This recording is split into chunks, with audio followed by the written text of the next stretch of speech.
Laporan Praktikum Agroklimatologi. Judul Growing Degree Die (GDD). Nama Joy Oktaviani, NIM 2502027, dosen pengampu Salmiati MPD PSD, Prodi Agroteknologi, Institut Teknologi Perkebunan Pelalawan Indonesia. Pendahuluan. Growing degree die atau satuan panas tumbuh merupakan salah satu metode yang digunakan untuk mengukur akumulasi suhu yang dibutuhkan tanaman selama proses pertumbuhan dan perkembangan.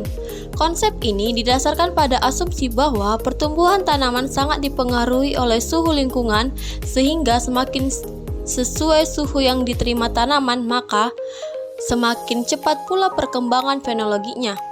GDD banyak digunakan dalam bidang pertanian untuk memprediksi waktu perkecambangan, pembungaan, pemasakan buah, hingga waktu panen suatu tanaman. Penggunaan GDD dinilai lebih akurat dibandingkan hanya menggunakan umur tanaman dalam satuan hari, karena mempertimbangkan faktor suhu yang secara langsung mempengaruhi aktivitas fisiologis tanaman. Sitinja et al. 2025. Suhu merupakan faktor lingkungan yang sangat penting dalam menentukan laju pertumbuhan tanaman. Setiap jenis tanaman memiliki suhu dasar atau base temperatur tertentu yang menjadi batas minimum bagi berlangsungnya proses pertumbuhan.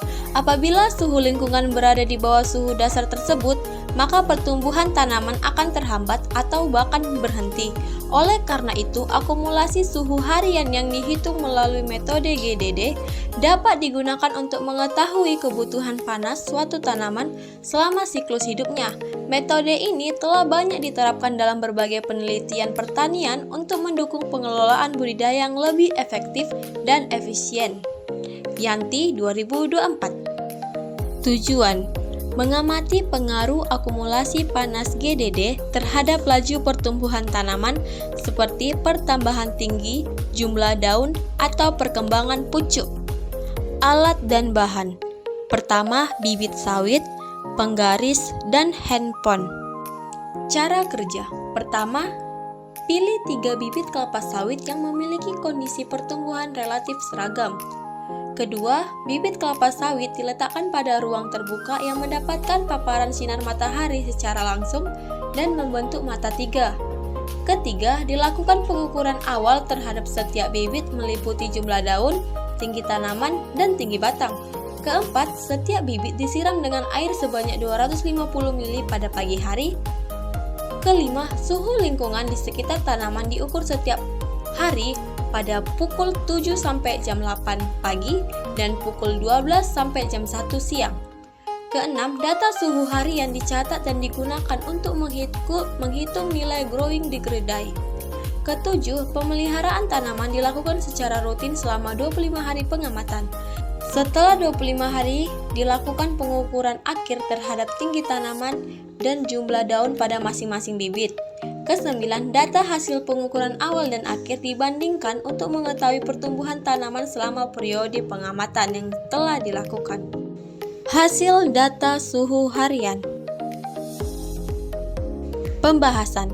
Berdasarkan data hasil pengamatan suhu maksimum Tmax dan suhu minimum Tmin selama 25 hari, diperoleh nilai growing degree die harian berkisaran antara 10,5 sampai 15,0 derajat Celcius. Hari dengan akumulasi GDD pada akhir pengamatan mencapai 327 derajat Celcius per hari. Nilai GDD dihitung berdasarkan suhu rata-rata harian yang dikurangi suhu dasar Tb sebesar 15 derajat Celcius. Konsep GDD digunakan untuk menggambarkan akumulasi panas yang diterima tanaman selama periode pertumbuhan. Semakin besar nilai GDD yang terakumulasi, semakin besar pula energi panas yang tersedia untuk mendukung proses fisiologis tanaman, seperti perkecambaan, pembentukan daun, pembungaan, dan pemasangan hasil.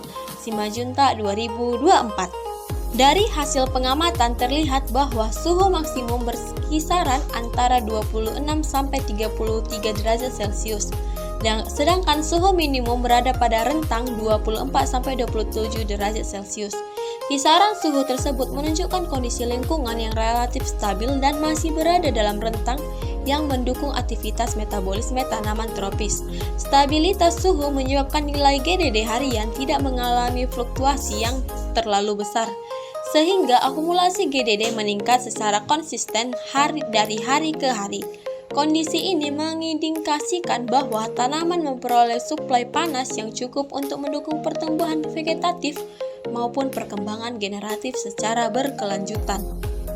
Hasil jumlah daun dan tinggi tanaman dihitung menggunakan rumus pertambahan sama dengan akhir dikurang awal. Pembahasan. Berdasarkan hasil pengamatan selama 25 hari, seluruh bibit kelapa sawit menunjukkan pertumbuhan vegetatif yang baik yang ditandai dengan bertambahnya tinggi tanaman dan jumlah daun. Tinggi tanaman merupakan salah satu indikator utama yang digunakan untuk menilai keberhasilan pertumbuhan bibit pada fase pembibitan, karena mencerminkan aktivitas pembelahan dan pemanjangan sel yang berlangsung secara optimal. Selain itu, jumlah daun juga menjadi parameter penting karena berkaitan dengan kemampuan tanaman melakukan fotosintesis untuk menghasilkan energi yang diperlukan dalam pertumbuhan. Marlina et al. 2021. Rangkuman. Berdasarkan pengamatan selama 25 hari, bibit kelapa sawit mengalami pertumbuhan yang cukup baik. Terlihat dari bertambahnya tinggi tanaman dan jumlah daun pada semua sampel. Pertambahan tinggi tanaman berbeda-beda, di mana sawit ketiga paling tinggi yaitu 5 cm, lalu sawit 2 sebesar 4,6 cm dan sawit 1 sebesar 3 cm. Sedangkan jumlah daun juga ikut bertambah walaupun tidak sama pada setiap tanaman. Pertumbuhan ini terjadi karena tanaman mendapatkan panas yang cukup dari lingkungan, yang dalam ilmu pertanian disebut growing degree, yaitu ukuran akumulasi panas yang membantu tanaman untuk tumbuh. Jadi, semakin cukup panas yang diterima tanaman, maka pertumbuhannya juga akan semakin baik. Daftar pustaka. Dokumentasi selama pengamatan. Terima kasih guys.